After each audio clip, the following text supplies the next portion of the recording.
Good morning. Happy Monday. I have Neuro Coffee in hand and it is perfect. All right. Man, busy week coming up. Busy day today. So we're going to dig straight into today's Q&A. This was Alex. And Alex was looking at some of the anatomical iterations that we talk about and some of the connective tissue behaviors, especially with some of the bony relationships. And so he's looking at something in the lower extremity relative to the pelvis, and we got to talking about how we'll see bony twists and torsions and things like that.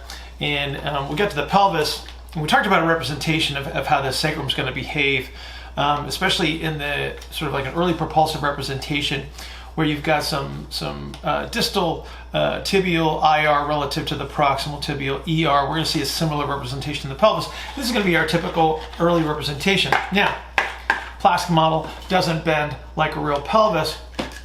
So what we want to consider, though, is that as we're looking at the connective tissue behaviors, especially the yielding action that we're going to see, if we were stepping forward with the right side of the pelvis, right foot lands, we've got an apex that is relatively fixed, and then as we see this ER of the innominate, it's actually going to take the sacral base with it. So we have the sacral base moving back on this ilium as we have the ER denominate. The thing we want to recognize is that this is going to be a much more externally rotated representation here relative to the apex of the sacrum. So that's what we're talking about. And this is just part of the normal connective tissue behaviors, but it is useful in understanding when we have people that are biased in certain aspects of propulsion that becomes interference. We also want to make sure that we're addressing this from an iterative standpoint. A lot of your activities that you choose are going to address this, but in certain cases where maybe we have a local change that is not taking place, we might need to use a local or a focal strategy, which would be a little bit more effective from a regional perspective. So we might have to do something that's specific to the pelvis, we might have to do something that would be specific at the tibia in this circumstance. So Alex, thank you so much for asking this question. Certainly will be helpful for a lot of people. Everybody have an outstanding Monday, and I will see you tomorrow. Alex, do we have another mandible question? Well, it sounds like you give the same answer for everything, so may as well be. Sorry. I got to stop doing these calls. It's getting way too complicated. Supposed to sign. So when you have a twist in the distal tibia, like an IR twist, I'm wondering how that's represented in the sacrum, and I'm wondering if that's like some kind of like concentric muscle activity posteriorly that kind of like, I don't know, almost folds it a little bit in. Is that sort of what happens? Sort of. I mean, so the hard part here is the amount of twist that you would see in the sacrum it's much more difficult to see that. But if you understand the bony position of ilium relative to the sacrum, you can kind of see how the sacrum would follow into the ER representation and then hold the distal position. So fix the apex. Okay. Then turn the ilium into the ER position, take the sacral base with it. Yeah. But don't let the apex turn, and then you start to see the twist through the sacrum. And that's the IR twist. Yes, sir. Relatively speaking. Yeah. So the sacrum's always been this. Yeah. Like teach it, right? It's always this kind of a thing, when the reality is it's that kind of a thing. Gotcha. So that's actually, I think that's the opposite of what I was thinking in my head. If the ilium's moving toward ER, how does that end up with the IR twist of like the distal tibia? Okay. Do I just Do you have your pelvis? like a physical pelvis You have a model? physical pelvis model. Yeah, Is it close by where you could just reach over and grab it? it's upstairs. Don't worry about it. All right. You understand how the relative motion would occur between the ilium and the sacrum if I was moving the innominate into its E-yard representation. Yeah, Okay, you understand that there is a ligamentous structure on the anterior aspect of that sacroiliac joint. yeah, Okay, I'm going to hold the sacrum still. yeah. Okay, and I'm going to move the ilium into the E-yard representation. I'm going to hold on to the apex. I'm going to hold on to the apex with my, we're going to do the right side. I'm going to hold on to the apex of the sacrum with my left hand so it cannot move. And then I'm going to do that to the innominate into ER, and it's going to try to pull that sacral base with it. It's going to create a bend that turns outward. Mm-hmm. And I'm going to fix this into IR relative. Do you see the twist? Yeah. So it looks like that. So the apex is the most relatively IR part of it. Relative to the relative to the base in this circumstance, yes. Okay. Yeah. So in terms of like some concentric muscle activity, like, so I'm asking this question because I'm thinking like you see someone with back pain walk in and they have like crazy twisted distal tibia and just like an easy way to access like the eccentric orientation of some musculature to just make them feel better. Yeah. Would in that situation would I be going like if I want to do some just general manual like to the closer to the apex? What do we call the posterior lower compressive strategy there, young man? The posterior lower compressive strategy. Well, okay, what representation do they typically come in with? Are everybody stuck in early representation where they're absorbing? Okay, so when you're in a late representation and I have concentric orientation of posterior lower, what do you think's holding the sacral, the apex of the sacrum still so it doesn't move? Then I push the left ilium forward against the sacral base. Then I twist the sacral base into an E-yard representation relative to the I-yard representation of the apex of the sacrum. I'm talking about the same thing again, Alex. Why do I always have to answer the same question for you? That's all I'm asking. Wish I knew the answer. Do you see it though? Do you see how it's made, if you will? Yeah. That's cool. Yeah, it is cool. Thanks. That's usually Manuel's line. He goes, "That's cool." Yeah, I've been hanging out with him too much, I guess. Do you see it? Yeah. That's that's why it's like when you're in a pickle and you can't make the change. It's like that's when you got to lay hands and you've got to have the tool in the toolbox. It's like you address that, you reduce the concentric orientation, you take the demand on the bony structure away, and then they tend to feel a lot better. Don't forget that the bones are covered with connective tissues, like the periosteum. Okay, very sensitive. Do you dry needle? Yeah, I do.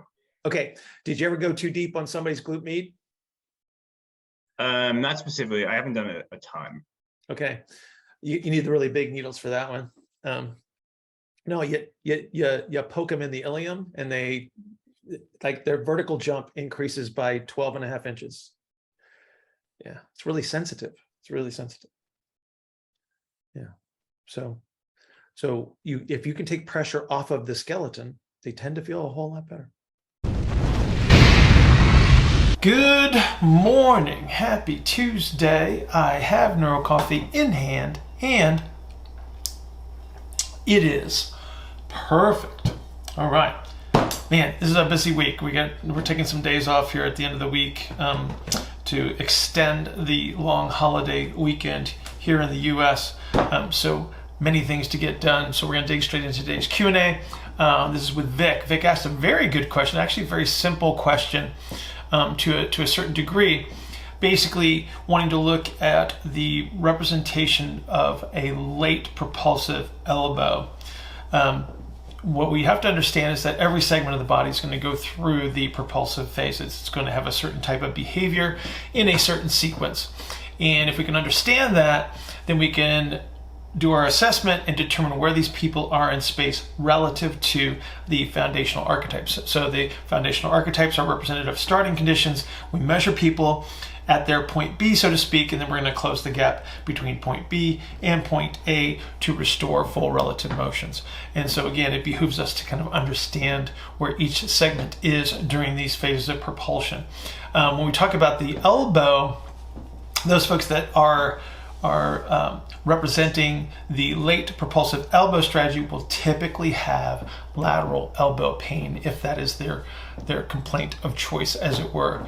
And so typically then what you're going to do is you're going to move them from a late representation to an early representation, very much like we would if we were talking about a pelvis under those circumstances, because that's going to restore the greatest degree of relative motions. And then you can start to superimpose any performance related activities on top of that. So Vic, thank you so much for the question. Will be very useful for a lot of people. Everybody have an outstanding Tuesday, and I will see you tomorrow. No, Vic Somo. Yeah, I'm here. Okay. Eating breakfast. No, no, getting ready to go in. You have a reputation for eating on these calls. Not once have I ever done that. Bill, you ruined my program. I had initially when you started, I had biceps and triceps written for 6 days a week, but then you said only the compound lifts, the big lifts. You said, so I had to scrap it. So hang on. It all comes down to how big your biceps are, dude. Let's change gears to what I originally, so I don't get shamed on the call. Could you describe the screw home mechanism for the elbow? I guess I'm not clear on that. Extend your elbow. There you go. Done. What's happening at the like the proximal radial nerve joint? Okay, so think about the musculature. Okay, here you go. If your elbow's bent 90 degrees, yeah. What's your primary supinator? Biceps. Okay, your elbow's extended by traditional representation, right? Fully extended. Uh-huh. Okay, what's your primary supinator? Supinator. Ah, interesting. Which way would that turn the proximal radius? Into ER. Very good. Would there be a tiny little muscle on the elbow that would also put the ulna in a specific position? Anconius? Yeah. Okay. So I got a lot of compression. You see the compression in the posterior lateral elbow? Mm-hmm. So okay. Yeah. Okay. So I got a lot of ER that's going on right there, that posterior lateral elbow. You see it? Gotcha. Okay. And you got medial triceps, right? So you think about so now take all that musculature and put it on a knee, and then look at the position of the knee under that circumstance. See it? Yeah, I see. Okay. And so the late representation of the elbow. So if you were in a high oblique sit, so you're supported on your hand, and the elbow is in its late representation, that would be the screw home representation of the elbow. See it? Yeah. Okay. Yeah, that makes sense. Yeah. And so all of your lateral epicondylitis diagnoses and lateral epicondylalgia and all of those fine folks. There's your late representation. Gotcha. Yeah, I got eval today. She described to me, she said, I get a pinching, or my wrist hurts when I do push-ups. So it was. Well, that's going to be like a slam dunk for you now, isn't it? She's got to head out to college tomorrow, so she's like, I only got time for. Then you better be really good today. Let's hope. You'll do fine. You know what you're doing. Thanks. Bill, Welcome, sir. Bill, so you Those said, biceps. Work those biceps. Bill, so Bill, you, with the, oh, sorry. you said Anconius and medial triceps. So you're going to get the ERing of the ulna, the ER representation of the radius, all at the same time. That's basically what's going to happen. And so if you use the ulna sort of like as a midline, and you take that space that goes from ulna to the lateral epicondyle and just compress all that forward. That's kind of what you're looking at. Yeah. Not a great force producing position, right? It's actually a reducing, like that's a position that is reducing its force production. Okay. Which is why when you see somebody lock out with the so-called hyperextended elbows, yeah, that's why you don't want to see that. And I see it often. Yeah, I'm sure you do. And I'm guessing it's more females than males. Am I correct? Yeah. Yep. Bill, with the lateral like epicondylitis type stuff, would that be analogous to like the lateral hip pain kind of thing, where like you get that twist coming up?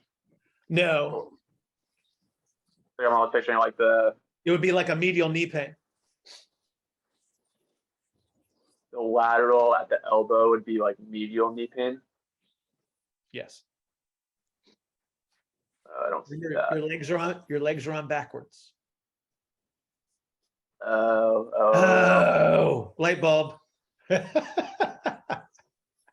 right. Thank you. You're welcome, sir.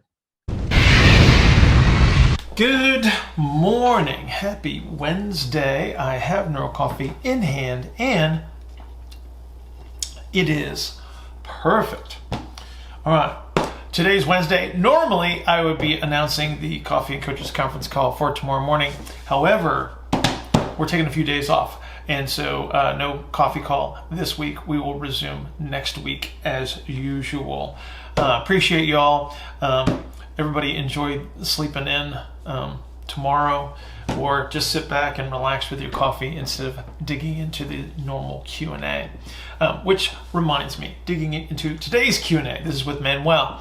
Manuel's question has to do with how do we promote expansion in certain types of clients that actually have trouble with this because of their physical structure. So we have to consider the archetype of the individual, but we also have to consider the configuration of the axial skeleton. Some people are biased towards being much more compressible, if you will, at the superior aspect of the axial skeleton just because of their physical structure. And so this influences the way that pressures are managed, and also the directionality of their internal forces. And so this might be why your 45-year-old accountant who's never played a sport doesn't really have a great vertical jump, because they figured out early on their physical structure is not going to allow them to be this great athlete. Therefore, they shifted gears and they went more towards their academic endeavors and became accountants.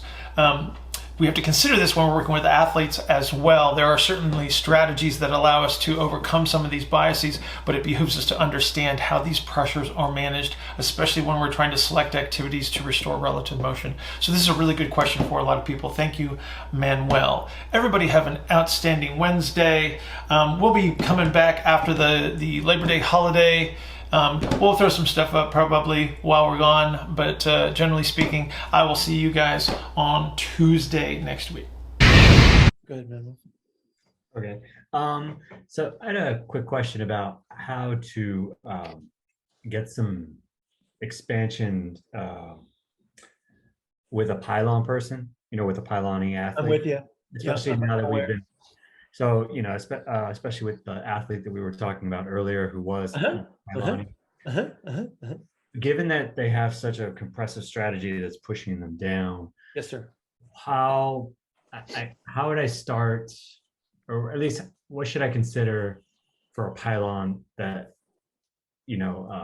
compared to say a different kind of archetype or representation? Well, that's not an archetype, it's a configuration. So don't configuration. Yeah, I was looking for the word. That's okay. No.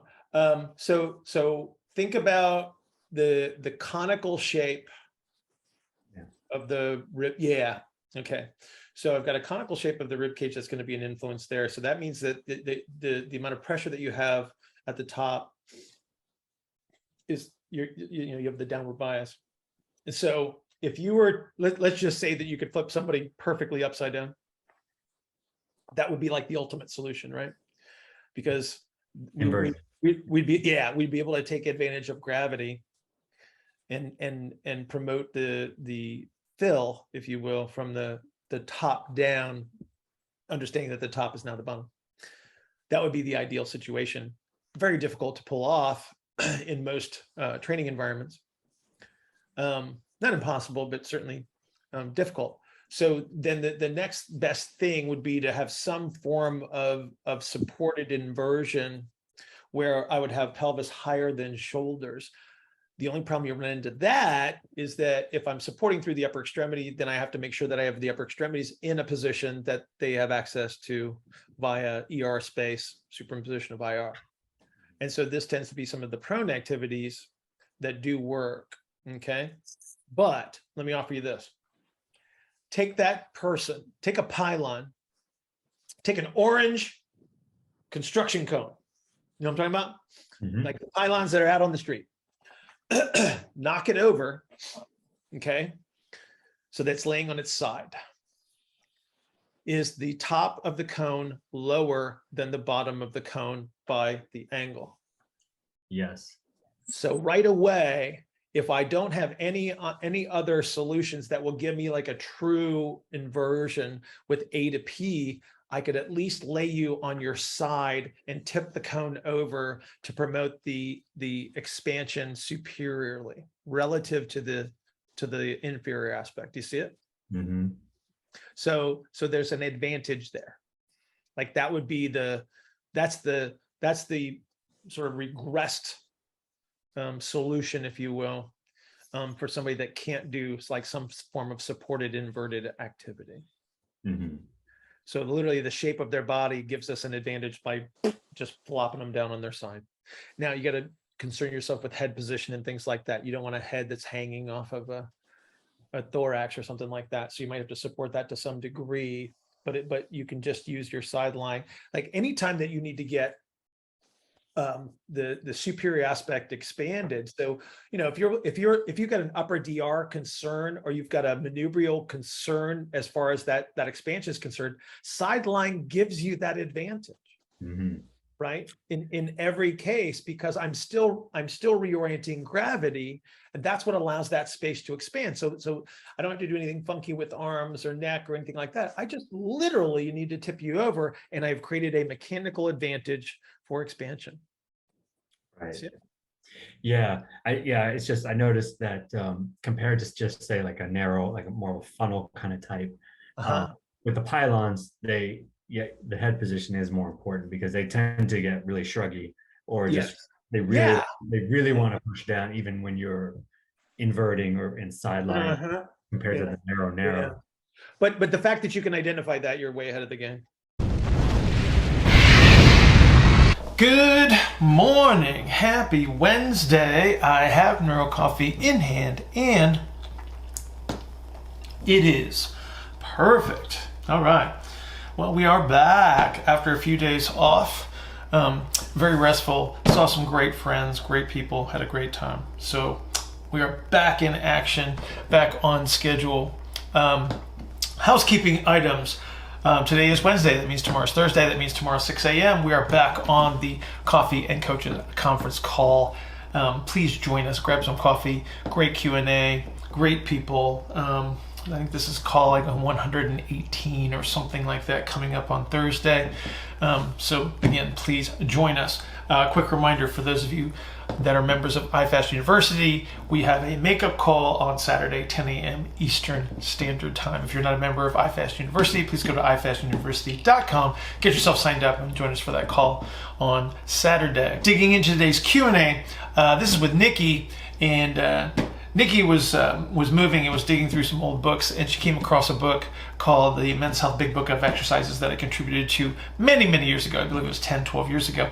And she was asking whether this program was something that I would still consider effective today. And I think from a principled standpoint, and from a programming standpoint, probably would, but probably would approach this a little bit differently. And I think this is one of those things that we have to understand, that we're going to evolve over time. And as our reasoning improves, as our tools improve, that we should expect to see changes. So if you look back 5-10 years at some of your programs, you may find that you're doing a little bit of eye rolling and a little bit of forehead slapping every once in a while, because you would consider yourself quite a bit more evolved in your thought process and reasoning. So I think we should all experience that to some degree as you progress through time. I think that the differences that you would expect would be much less, considering the fact that your reasoning should improve over time. This is also one of the reasons, though, why early in your career you want to consider participating in a mentorship apprenticeship situation, so you can actually borrow reasoning from someone that has a lot more experience. It's going to accelerate your process and save you a lot of time. So Nikki, thanks for the memories. Thanks for a little bit of a chuckle. And also thanks for being on the call as usual. Everybody have an outstanding Wednesday. I'll see you tomorrow morning, 6 a.m. Coffee and Coaches Conference Call. So since I moved, I had to go through all my books. Oh, are you reading my stuff? Well, like, this is like, what? I don't know. How many years old? 10? It's 1,000 years old, Nikki. Is that so? Adam Campbell gets the byline on that one, right? Yeah. Yeah. Adam is a dear friend of mine. Yeah, we go way back to like 2003. I think was the first article I wrote for him.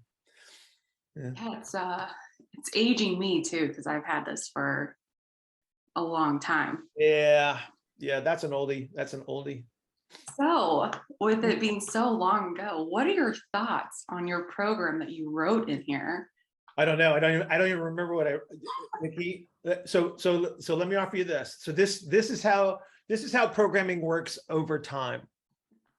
Okay, like if I write a program today, it's awesome. It's great. Does everything that I want it to do. And then if I look back 5 or 10 years, remember the scar I have on my forehead there? So because I'm at my desk, I have to bang it on the hardwood a little bit. And then after I stop laughing at myself, you sort of recognize the fact that, oh, I don't know what I was thinking there. Because your thought process evolves, your programming evolves, right? I wouldn't say that it's a terrible representation of a program, but it's not my best work, because again, I've just evolved a lot since then. And again, this is me saying, like, I don't even remember what I wrote. I can just tell you that it's probably not what I've written today. I mean, it was the ultimate fat loss workout. Oh, that one. Oh God. Yeah. Well, but see, so here's what you want to pay attention for there is you want to look at the like the parameters, like the work rest ratios and things like that.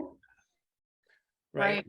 Because what you're trying to do there is you're trying to drive a certain type of energy production that stimulates a cascade of events to promote the fat loss, right? From a workout perspective, workouts that are designed to promote fat loss are an adjunct to the appropriate nutrition, right?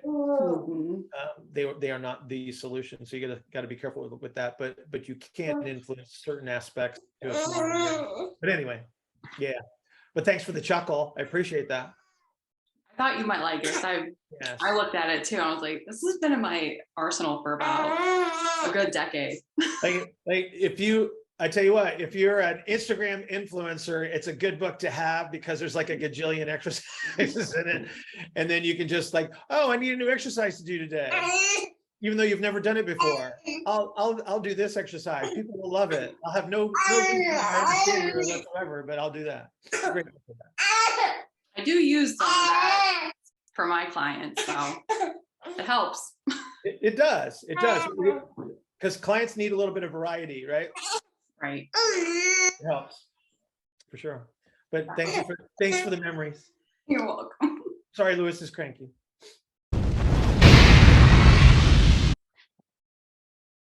Good morning. Happy Thursday. I have Neuro Coffee in hand, and it is perfect. So, Zach, first up. All right. So I think I got a relatively quick one. I was thinking about chops, like for the purpose of unweighting to help acquire a position. I guess I'm getting a little mixed up in my head. So I guess like the way I'm seeing it, like I understand that as I pull down with the cable cot, whatever I'm using, that's naturally going to unweight me. But I feel like I still need to be able to acquire the position in like an unweighted context. Yeah. For it to be useful. So I'm trying to figure out like exactly what is the purpose of the unweighting if I can acquire it in a non-unweighted position. And it's like, I guess, yeah, I could ramble, but that's kind of the general idea. You mean why even use a chop in the first place? Yeah, like am I driving something from like a wave standpoint as I do the motion into the, I hope so. So I guess I'm trying to head that direction with it because I guess I've only thought about it from an unweighting standpoint up until now. Well, okay, so what you have to be able to do is see things through time. So I always talk about space-time, right? And so the same thing is not happening the whole time. Okay, you do reach an end point where there's no motion, right? You understand? Okay. Can we talk? It stops. There's a stopping point. Yes. Okay. What happens at the stopping point? Stop. No motion. Okay. What typically happens in regards to your ERs and IRs when we stop motion? They become like superposed. Okay. So that's actually a really good thing because it's a nice representation of what's actually happening during the activity. So as you initiate the activity, okay, so let's just say that I'm chopping this away for the sake of argument, okay? I got right foot forward lead or something like that, okay? Okay. So I'm chopping left to right, right foot forward lead. All right, as I initiate the chop, that would be the greatest moment of unweighting. Can you understand that? When you first start pulling down on the weight. Yes. So think about your right foot contact and where the load is relative to the right foot and where I have to go to get the load, and then how do I initiate it? Would I lighten up the right foot? Yes. Yes. Okay. Now, think about the end point of that. So let's just say that I'm aiming for the medial aspect of the right heel, and I get to the end point. Is that the same as the initial position? No, it's not. Okay. Do you see the difference in the two positions? Now, what you have to recognize then is there's a difference in motor activity here. Okay. As I initiate, and if I am unweighting, I'm up, I'm light, my center of gravity will go up relative because I am now part of the entire cable system, aren't I? Like I've made the system one thing, okay? And then as I get closer and closer and closer to the heel, what is happening to movement? It's getting closer and closer to. Yeah, they're getting closer and closer together until they become one. There's the superimposition or the superposition, right?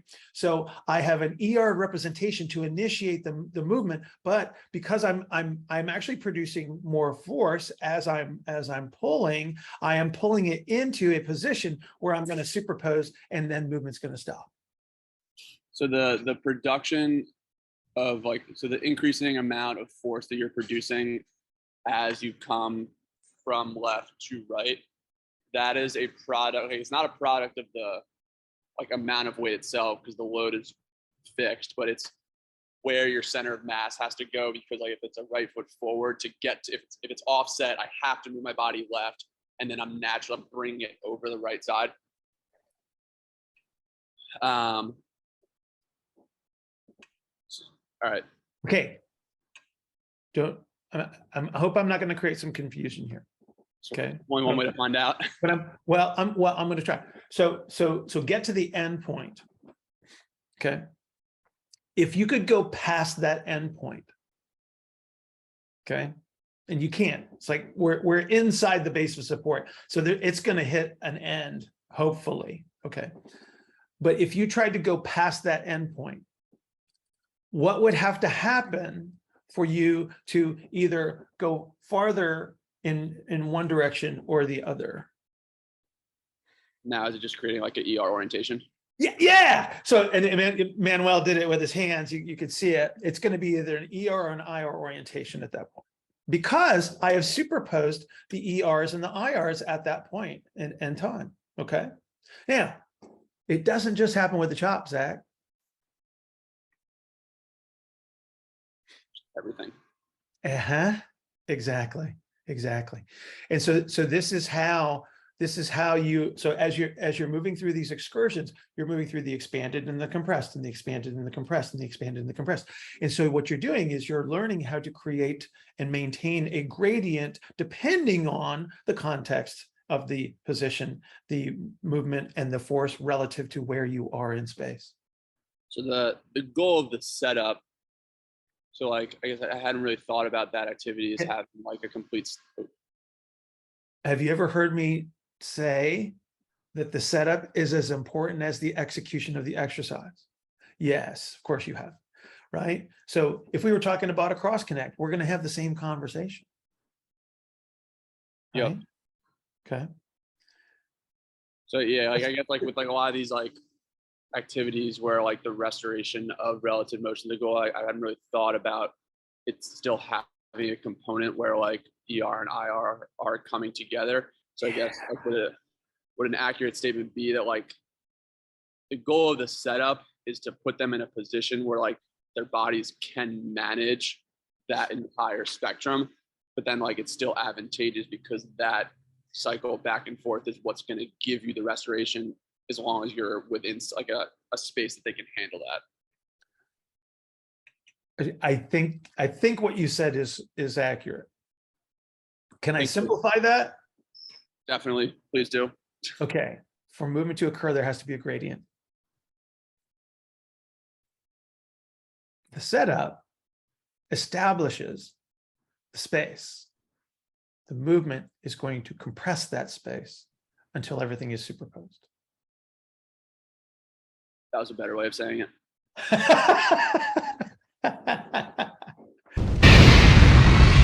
Good morning. Happy Friday. I have Neuro Coffee in hand, and it is perfect. All right. Still playing catch up from the multiple days off here, so we're going to dig straight into today's Q&A. This is with Matt.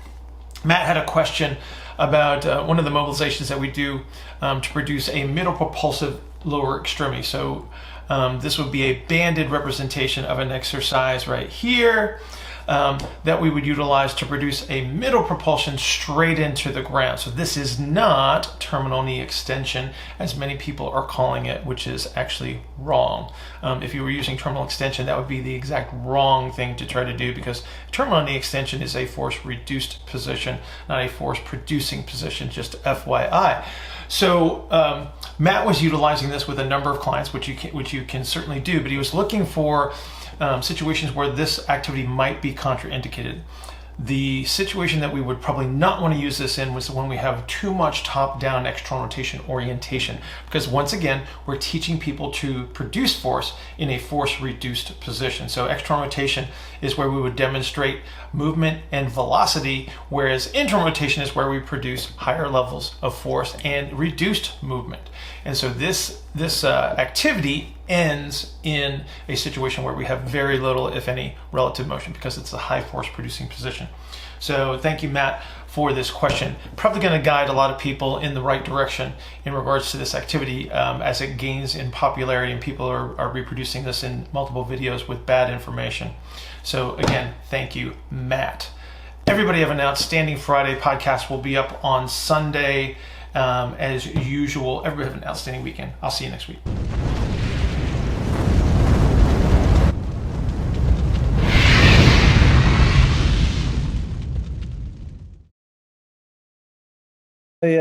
I've been playing around a little bit with foot contacts at the gym.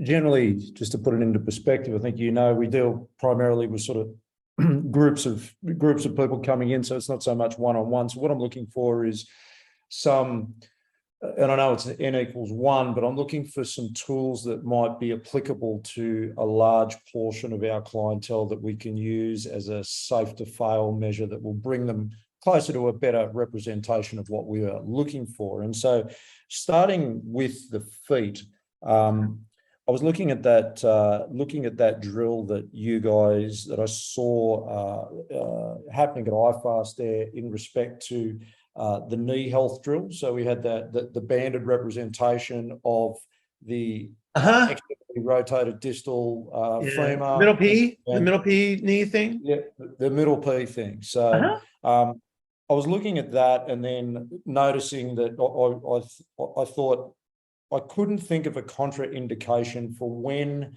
aside from a pain response to it, that drill would not be useful as a measure for getting a alignment for us to go into middle P, a better alignment for that. Yeah. Go ahead. Sorry. Finish. And I was encompassing that with the corresponding ankle drill that I've seen you use too, with the foot up on the box and the manipulation of the rotation relative to that.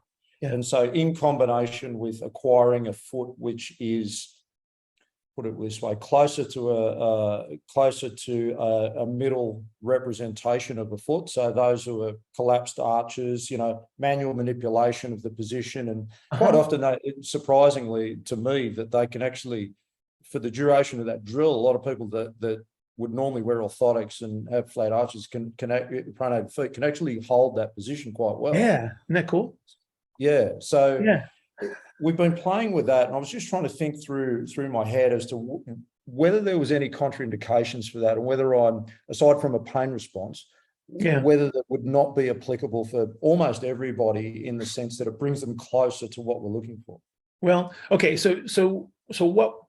Think about this. Can I give you a test question? Yeah, go for it. What? Think about the position that you're trying to acquire. Okay.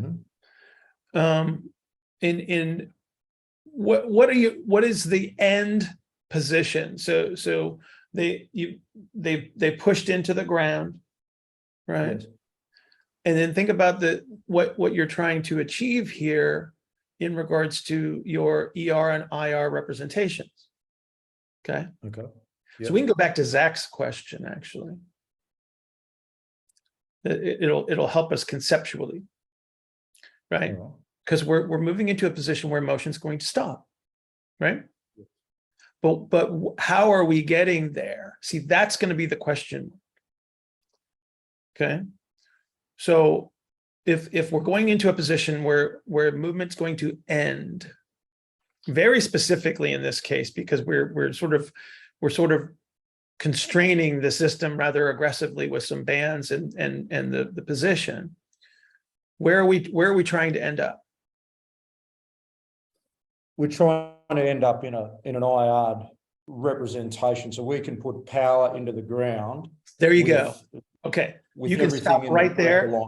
You can stop right there, and I'm going to be thrilled with that. Okay. Okay. What's the interference to that?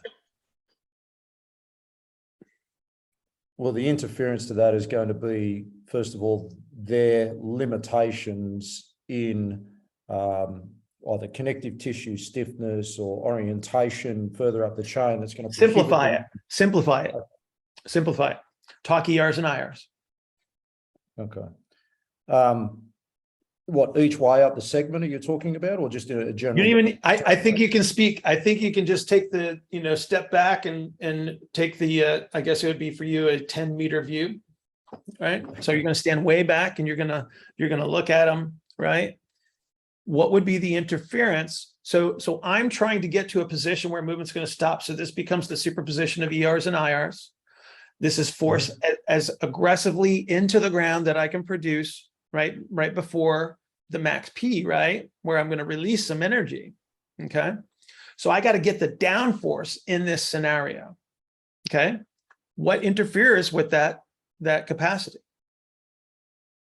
ER or IR? Well, What would stop me from producing down force? What would stop me from producing down force? Yeah. Yeah, real simple. Yeah. So then this becomes the answer to your question is like, okay, when should I not do this? Sorry, you dropped out for a second, Bill. So the answer to your question then is when would I not utilize this drill effectively? What's the interference? The interference is the inability to produce the IR, which means I've got too much ER represented. So this might be a pelvic orientation. This might be a bony adaptation that is preventing me from capturing the IR position. The nice thing about the drill itself is that it's going to help you promote some IR. There's no question about that. But again, it's like what I don't want to do is train people to try to produce this downforce in the yard representation. So there may be something that you have to do prior to improve the position, right? Versus just relying on the drill itself. Even though, like I said, you can have a pretty decent outcome, right? But again, like, I would caution you, like, so if you have somebody that, here you go, I'll give you an example, okay?